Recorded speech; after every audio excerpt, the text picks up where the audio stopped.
Victor Hugo'nun o meşhur eseri Notre Dame'ın kamburunu hepimiz biliriz değil mi? Ama bu hikaye aslında sandığımızdan çok daha fazlası. Sadece bir aşk hikayesi değil, bir devrimin habercisi. Gelin bu ölümsüz eserin sırlarını birlikte aralayalım. Romanın tam kalbinde yatan gizemli bir kehanet var. Kitap, binayı öldürecek. Kulağa ne kadar tuhaf geliyor değil mi? Ama bu cümle sadece basit bir kehanet değil. Bir çağın sonunu ve yepyeni bir dünyanın başlangıcını haber veriyor.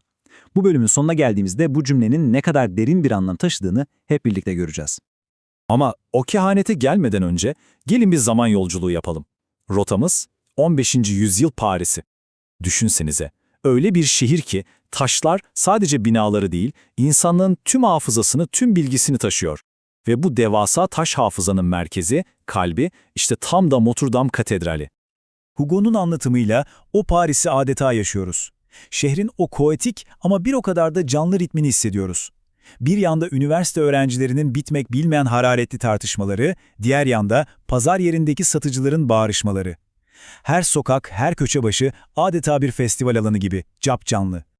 Ve o şehrin silüetine baktığınızda gördüğünüz şey sadece binalar değildi. Her biri bir güç gösterisiydi.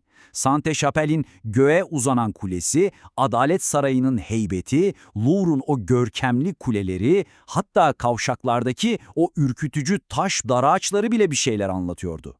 Ama hepsinin üzerinde, hepsine hükmeden tek bir yapı vardı: Notre Dame Katedrali.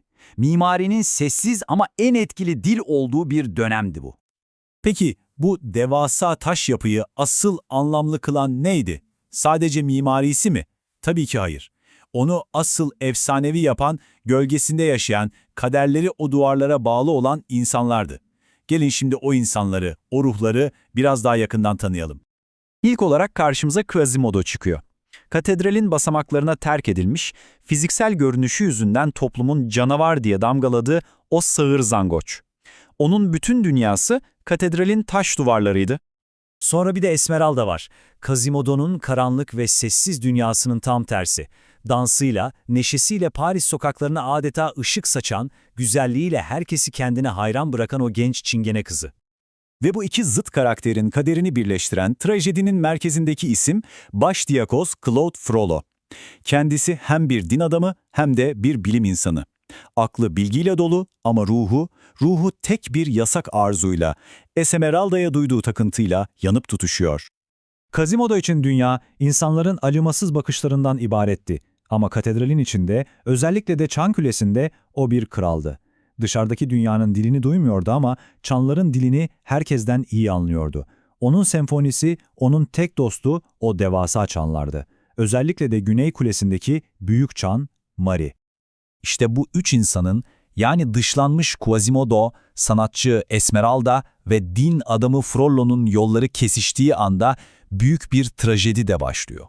Ama bu basit bir aşk üçgeni hikayesi değil.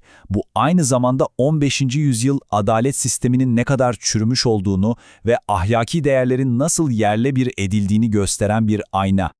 Her şey Frollo'nun Esmeralda'ya olan saplantısının kontrolden çıkmasıyla patlak veriyor.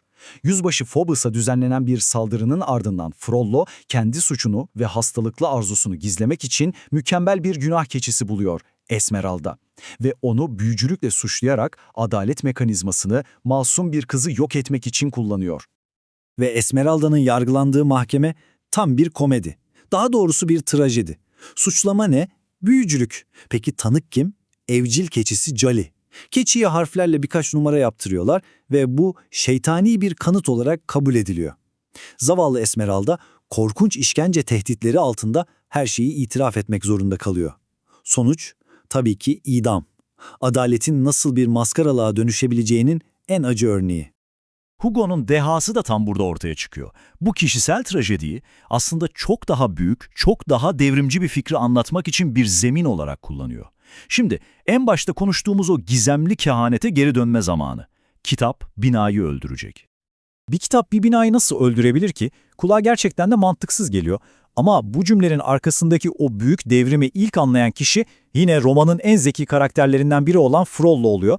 Elinde yeni basılmış bir kitaba bakıyor ve anlıyor ki bu icat, yani matbaa, sadece kağıda basılmış harflerden ibaret değil. Bu, kilisenin ve mimarinin yüzyıllardır süren mutlak hakimiyetinin sonu demek.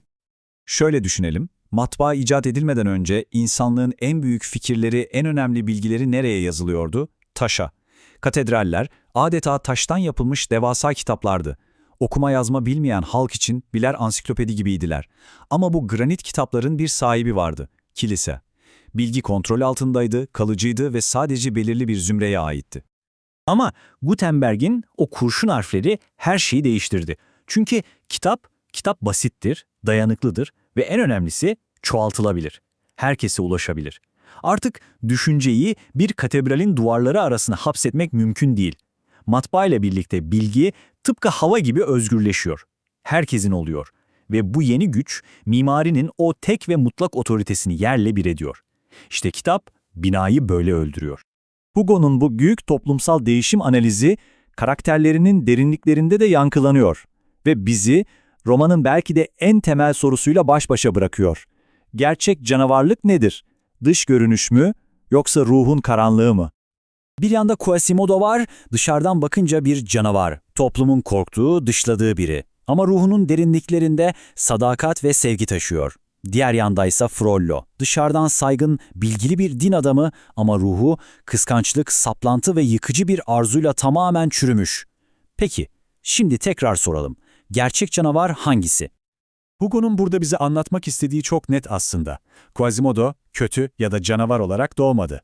Dünya ona öyle davrandığı için öyle oldu. O muazzam fiziksel gücü aslında kendisine yönelen nefrete karşı geliştirdiği bir savunma mekanizmasıydı. Hani Hobbes'un bir sözü vardır, kötü çocuk güçlü çocuktur diye. İşte Quasimodo'nun durumu da tam olarak bu.